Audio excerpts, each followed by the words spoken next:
Hi, my name is Omkar Anand from California High School. And I'm Akhil Manikandan from American High School. Our research project was a theoretical and experimental analysis of a bifacial solar panel. For some background information on why we chose this project, we learned in school that the sun produces around 10,000 times more energy per day than the world uses annually. But solar panels only convert around 10 to 15% of this into usable electricity. So we wanted to find out if there were better ways to generate power using sunlight. We started our experiment on the theoretical side. On SolidWorks, we created a working CAD model of a bifacial solar panel.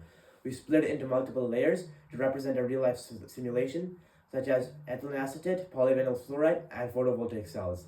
We also did matching, where we split the panel into many different sections to improve accuracy during simulation testing.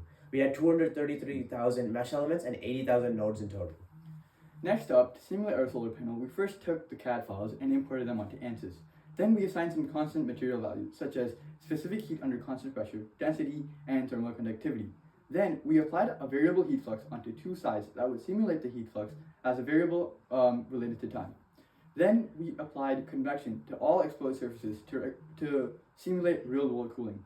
And finally, to actually simulate our solar panel, we used a bird clear sky model to simulate real-world values for our heat flux. After finishing our theoretical work, we moved on to the experimental side. Our testing rig included a JBAN bifacial solar panel, HP344018 digital multimeter for IV curves, a halogen light lamp to represent the sun in indoor testing, and other mechanical and electrical components. We also had various reflective surfaces such as aluminum, glass, copper, and turf to reflect the sun's energy and increase the amount of photons reflected. To get our results for our experimental work, we had a variable resistor box that we could change resistor values to get an IV curve. Then we used our IV curve to find power using P equals VI.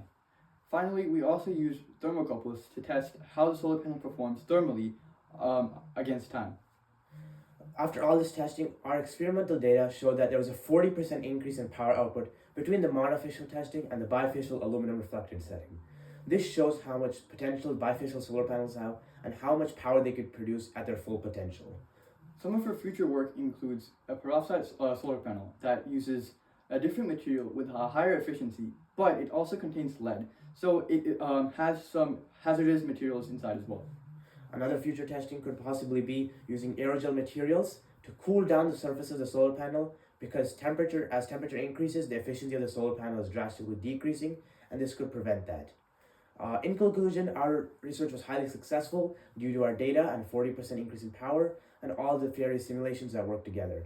Our experimental and theoretical testing combined had a 0.02% error in difference, which showed how accurate our results were. Thank you for listening.